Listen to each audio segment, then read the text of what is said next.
pessoal, estou aqui mais uma vez para comentar com vocês a leitura diária e hoje comentaremos o livro de Juízes, o capítulo de 4 a 6. Então vamos lá. Você leu os capítulos e depois de falar um pouco sobre a vitória de Otoniel, Eude, Sangar, a gente vai ver um novo momento na história do povo de Israel, que eles desagradaram novamente o nome do Senhor.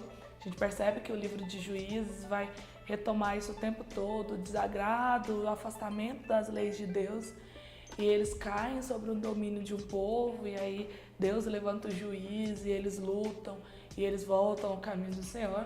Então a gente vai ver esse momento novamente. Só que aqui a gente vai ver um momento bem peculiar na história da Bíblia, que vai ser escolhido como liderança o nome de mulheres. As mulheres vão ter o papel principal aqui nesse texto. É engraçado a gente perceber que geralmente as pessoas dizem que a Bíblia não dá tanto valor às mulheres e tal.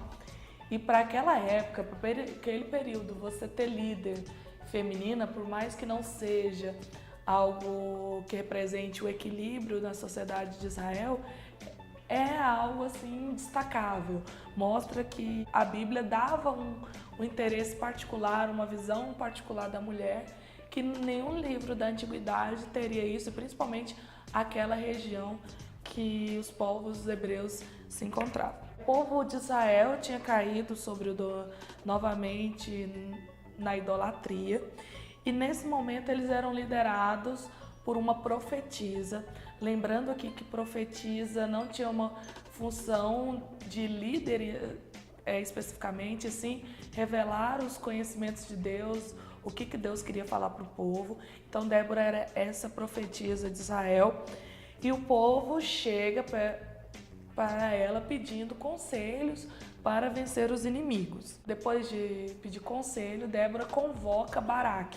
Baraque era um líder militar e ele vai se revelar como um líder fraco. Por quê?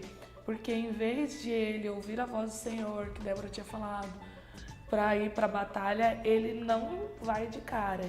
Ele fala, só vou para a batalha se você for comigo. E nesse momento Débora fala assim, beleza, eu vou com você. Mas Deus não vai dar vitória a você e sim a uma outra mulher, que no caso nem é Débora, e sim a mulher de Heber, que é Jael. Então Baraque vai para esse enfrentamento contra os povos inimigos, junto com Débora, e começa a caçar o líder aqui, que no caso era Sísera. Esse Sísera foge, vai para a tenda de Jael, esposa de Heber, e chegando lá ela recebe ele, pede para ele descansar, e no meio desse descanso ela mata ele. Continuando os capítulos, a gente vai ver que no capítulo 5 vai ter um cântico de comemorativo após a vitória. Era quase comum isso, após a guerra, você ter uma comemoração, e eles se juntavam e realizavam um cântico especial, e especificamente a gente vai ver esse cântico no capítulo 5. E aí, novamente, os hebreus entram num período de paz, mas depois desse período de paz, eles, mesmo nessa paz, eles desrespeitam os mandamentos de Deus, e Deus entrega novamente seu povo ao domínio midianita. E o engraçado é que esses midianitas dominam por 7 anos e não é um domínio territorial. Os hebreus plantavam, eles vinham, devastavam as plantações, roubavam os seus alimentos e voltavam. E o engraçado é que os midianitas não eram um povo forte, era um povo fraco. Então a gente vai ver o tanto que o povo de Israel estava enfraquecido. As tribos tinham meio que se dividido, e as tribos solitariamente elas não eram fortes.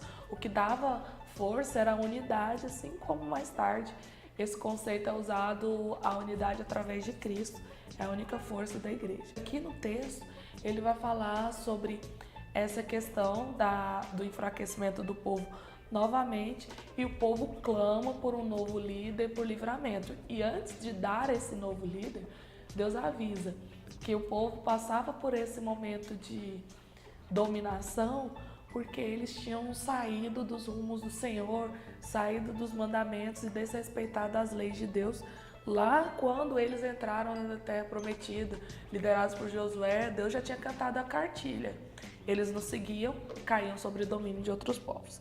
Então, nesse momento, Deus escolhe Gideão, E Gideão, quando ouve a voz de Deus, ele se acha totalmente capaz, porque ele nem era de uma tribo reconhecida, ele não era o mais forte, ele não era o cara capacitado, ele estava mexendo com agricultura e, tipo, Deus escolhe ele. Quando ele é escolhido, a primeira coisa, o primeiro mandamento que Deus manda aqui é questão de destruir os altares dedicados a Baal e aos ídolos que estavam em meio a Israel.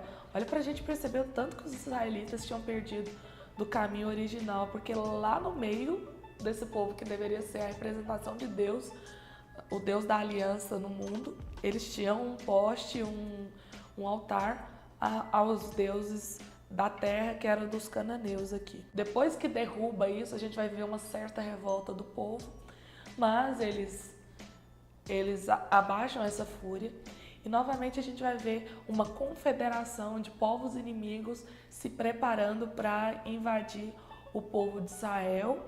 E nessa invasão, Gideão pede alguns conselhos a Deus e ainda pede uma prova para que aí a gente vai ver o teste da lã para ver se Deus realmente estava com aquele povo. Por hoje eu queria tirar como lição essa questão, que assim como em Débora, Deus escolheu pessoas assim, nada previsíveis para usar, para liderar batalhas, para liderar seu povo e vencer contra os inimigos, a gente viu aqui em Gideão a mesma coisa.